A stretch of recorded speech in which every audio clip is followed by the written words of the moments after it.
UEFA Champions League quarter-finals, the mega match, Real Madrid versus Manchester City. Consecutively third time এই দুটো team UCL এর নকআউটে clash করছে। এই ম্যাচটার কথা মাথায় এলেই প্রথম যে জিনিসটা মাথায় স্ট্রাইক করে তা হলো এটা রিয়াল ভার্সেস ম্যানচেস্টার সিটি নয়, this will be Carlos Ancelotti versus Pep Guardiola. আর যে মাস্টার মাইন্ড কোয়ার্টার ফাইনালের জন্য সব থেকে বেস্ট ব্রেক থ্রু বার করতে পারবে তার টিমই সেমিফাইনাল খেলবে। 2022-এ যখন রিয়াল সিটিকে সেমিতে হারায় তখন আনচেলত্তির হাতে কামাভিঙ্গা, রড্রিগো, চুয়ামেনির মতো বেশ কিছু চমক ছিল, যেটা বেশিরভাগ টিমই ইগনোর করেছিল।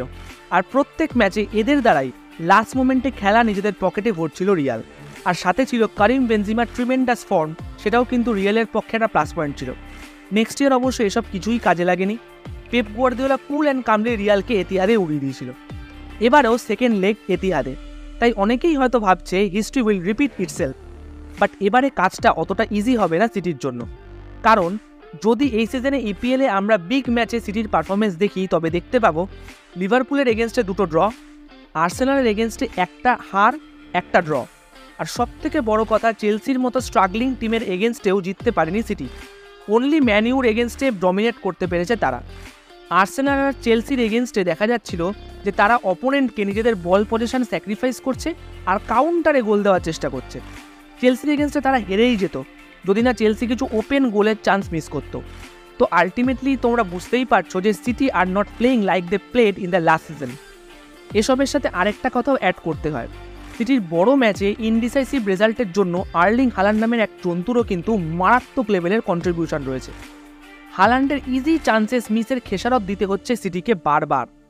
ওর মতো একটা পিঞ্চ সেন্ট্রাল ফরওয়ার্ড যার কাজই হলো গোলের সামনে দাঁড়িয়ে ট্যাপিং করা, সেটা যদি সে করতে না পারে তবে তার এফেক্ট তো টিমের ওপর পড়বেই পড়বে। আর এই সব সিচুয়েশনের ফায়দা তুলতে যে কোচ সব থেকে ভালো করে জানে তার নাম বোধহয় কার্লোস আনচেলত্তি, নিঃসন্দেহে। সিটির বল পজিশনিংকে কন্ট্রোল করে কাউন্টার অ্যাটাকে গোল করার যে ট্যাকটিক্স, সেটা আনচেলত্তির কাছে piece of cake. Vinicius Junior, Rodrigo, Arda গুলারদের মতো ইয়ংস্টারদের নিয়ে কাউন্টার অ্যাটাকে সিটির ডিফেন্স ব্রেক করাই মেন টার্গেট হতে পারে কোচের। সাথে অবশ্যই জুড বেলিংহামের মতো স্টার প্লেয়ার ইজিলি হালান্ডকে ওভারশ্যাডো করে দিতে পারে। দেখতে গেলে তো আমাদের ভোতাফুকের টম একজন সেন্ট্রাল ফরওয়ার্ড, বাট ওর থেকে এই সিজনে এএমএ পজিশনে খেলা বেলিংহাম রিয়ালের উইনিং ম্যাচেসে বেশি ভাইটাল গোল কন্ট্রিবিউট করেছে। ইউসিএল প্লাস লালিগা মিলিয়ে মোট 20টা গোল আর 10টা অ্যাসিস্ট রয়েছে এই ইংলিশ প্লেয়ারের। সিটির এগেনস্টে বেলিংহাম অ্যাজ ইউজুয়াল রিয়ালের প্রাইম ফ্যাক্টর হতে চলেছে, বাট ভুললে হবে না ম্যানচেস্টার সিটির হাতে রড্রি রয়েছে, যে এই মুহূর্তে সিটির হয়ে মোস্ট কনসিস্টেন্ট ফর্মে রয়েছে। সাথে জ্যাক গ্রিলিশ কামব্যাক করেছে, আর লাস্ট ফিল ফোডেনের ফর্ম ও অ্যাডমিরেবল রয়েছে। ইউসিএল প্লাস লিগ মিলিয়ে 18টা গোল আর 10টা অ্যাসিস্ট রয়েছে তার। সিটির পার্সপেক্টিভ থেকে ফোডেন তাদের কি প্লেয়ার হতে চলেছে। তবে এই কোয়ার্টার ফাইনালসের ফিক্সচারের আগে তাদের মেন প্রবলেম হলো ফিক্সচারের টাইমিংটা। একেই তো প্রিমিয়ার লিগে পয়েন্টস টেবিলে প্রচণ্ড সফট পজিশনে রয়েছে তারা, তার মধ্যে 10 তারিখের ম্যাচের আগে সিটিকে 6 দিনের গ্যাপে মোট 3টে ম্যাচ খেলতে হবে, যেখানে রিয়াল মাদ্রিদ প্রায় 9 দিনের গ্যাপ পাচ্ছে এই ফিক্সচারের আগে। পেপও কিন্তু অ্যাডমিট করেছেন ইট উইল বি টাফ। যাই হোক, খেলতে তো তাদের হবেই, বাট এখন মোস্ট ইম্পর্টেন্ট কোশ্চেন হলো who will win this mega clash this time. একবার মনে হচ্ছে সিটি জিতবে, কিন্তু তার সাথে আবার মনে হচ্ছে তাদের কারেন্ট সিজনে কিছু স্ট্রাগল। আবার অন্যবার মনে হচ্ছে রিয়াল জিতবে, কিন্তু তাদের আবার কোনো পারফেক্ট নাম্বার 9 নেই, সেটাও তাদের একটা বড় ফ্যাক্টর।